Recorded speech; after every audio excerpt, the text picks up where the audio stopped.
Assessment of challenges in the basic education department.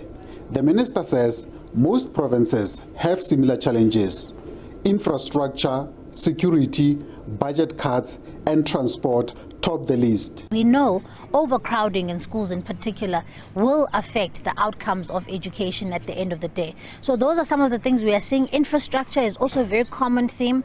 I'm going to be going around the province today. I know that they are not specifically one of the provinces that are affected necessarily by issues around pit toilets and as such in the backlog that we need to deal with. But infrastructure is a huge problem, whether it's maintenance of infrastructure, whether it's appropriate sanitation, whether it's building of new schools. We know that this is a huge Achilles heel for us as a sector. Free State Education MEC says provision of adequate equipment is necessary for learning. One of them being the fact that we are experiencing budget cuts.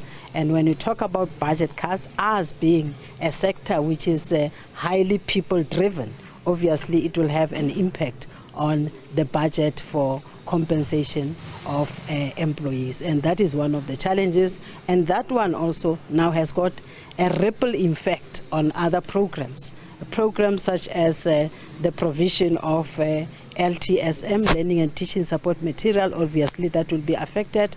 In the school where we are now, learners are supposed to be having sufficient devices, assistive devices, and obviously that will also be affected. We are giving them, but we might not sufficiently be able to cover all those areas.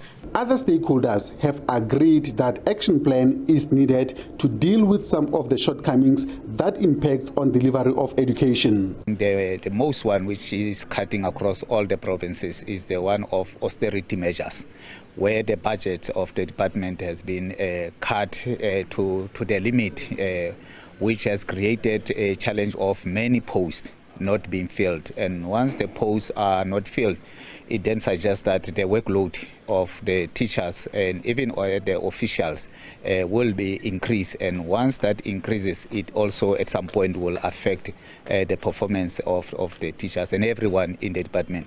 That is the first thing that we believe the minister should focus on, and in engaging at the highest level of the CM as well as with the president, of course, to ensure that we don't have this huge backlog in our institution. In the sector, we need to manage all these other issues to ensure that we have a safe environment, better infrastructure, in order for us to have the teaching and learning going on each and every day.